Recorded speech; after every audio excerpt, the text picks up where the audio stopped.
అది కొంచెం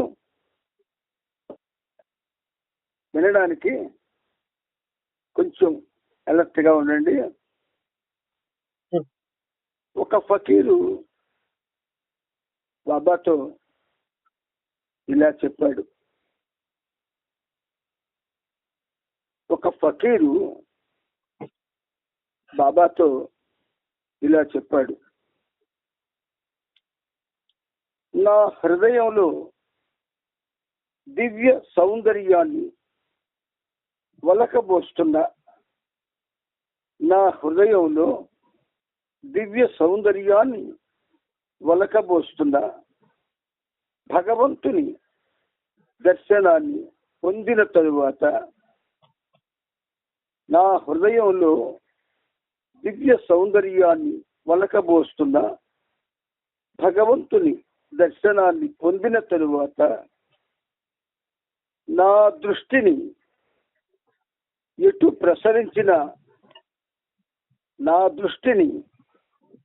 ఎటు ప్రసరించిన సర్వవ్యాపి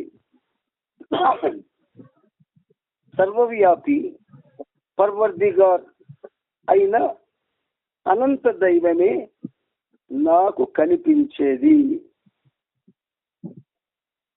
ఒక ఫకీరు ఒకసారి ఇలా చెప్పాడు, నా హృదయంలో దివ్య సౌందర్యాన్ని ఒలకబోస్తున్న భగవంతుని దర్శనాన్ని పొందిన తరువాత నా దృష్టిని ఎటు ప్రసరించిన సర్వవ్యాపి పర్వర్దిగార్ అయిన అనంత దైవమే నాకు కనిపించేది. ప్రతిరోజు మనం బాబాతో జీవిస్తున్నాము, ప్రతి క్షణం కూడా ఆయనతో ఉంటున్నాము. ఆయన కోసమే మనం నిరంతరం కూడా ఆలోచిస్తున్నాము అనే ఒక గాఢమైనటువంటి తలపు మనందరిలో కూడా సుస్థిరం కావడానికి బాబా ఆ ఫకీరు చేత ఈ విధంగా మనకి ప్రస్తావన చేయించారు.